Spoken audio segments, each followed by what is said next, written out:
You started out in life doing commercials, doing radio characters, being an actor at one point? Yes, I was an actor. Yeah, but I also did the news. I was the Cunningham news ace on WXYZ Detroit radio. Douglas Edwards and I were the two Cunningham news aces. You weren't news people then, though, right? You were rip and read. You read what was in front of you? That's exactly You were right. essentially an actor acting the part of a news person. Please. Yes? Give Doug Edwards and me a little bit of credit. Yes. I'll give you plenty of credit. But that was the essence of news back then in many ways. On radio, basically, yes, back then. Some of the biggest names in news started out that way.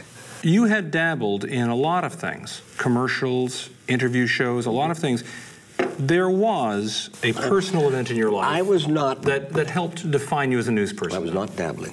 Well, I mean, I was making a living. Yes, you were making a living in many things, but there was a personal event in your life which I find astonishing. In 1962. September of 1962, my son Peter had taken the summer off from Yale and had gone to France for the summer, and then he was going to meet his pals after summer school at a place called Zilakistron, which was a camp of sorts where he was just going to have a good time. And this was in Greece, correct? Say again? In Greece, correct? In Greece.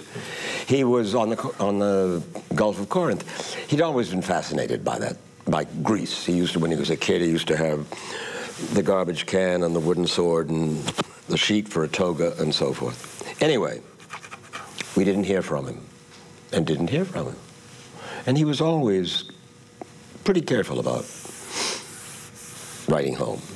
So finally, I said, something's got to be wrong. I'm going to go over and see what's going on.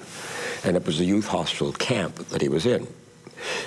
Got there and saw that his bags were there. I said, well, what happened to him? He went up the hill, and it was a mountain. I said, oh, what's up there? A monastery. 2 nuns lived there alone in the monastery. Sounded like Peter. Went up there, and I was on a donkey up the mountain. And I get there, and I'm looking and not seeing a great deal, and so I sat down and on a ridge, and I looked down, and there is my son who had fallen about 100 feet. And obviously, I recognized him more from the clothes that he was wearing. And so we went down and found him and took him back to Athens. And then his mother and I and one of his brothers, Chris, was there. And we buried him there because he was so devoted to Greece that we figured, well, in the town of Kamari. And we had a little burial plot.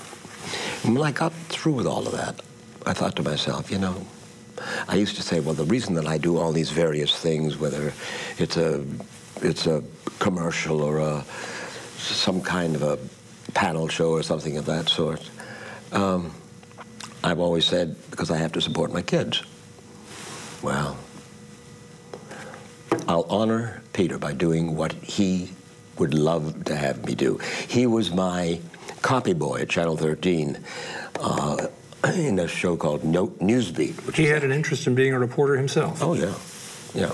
Reporter or writer. And at that time, you said, I will become a full-time news person. That's right. It seems so many times we hear of sons trying to carry on the dreams that their fathers could not realize. Have you often thought of it that way? That you carried on a dream your son could not? What it amounted to was I wanted to honor Peter.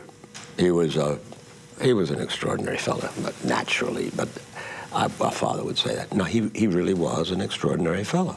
He's Chris Wallace's older brother. That's a very long time ago. Is it something that stays on your mind always? Like, no. No. When you live to be as old as I, you realize that life is going to turn around and bite you in the back. I don't care who you are, what your family, what your background, how lucky, life is going to even up somehow. So that's part of who you are, of course, but I don't focus on that. It's a wonderful memory that I had that boy.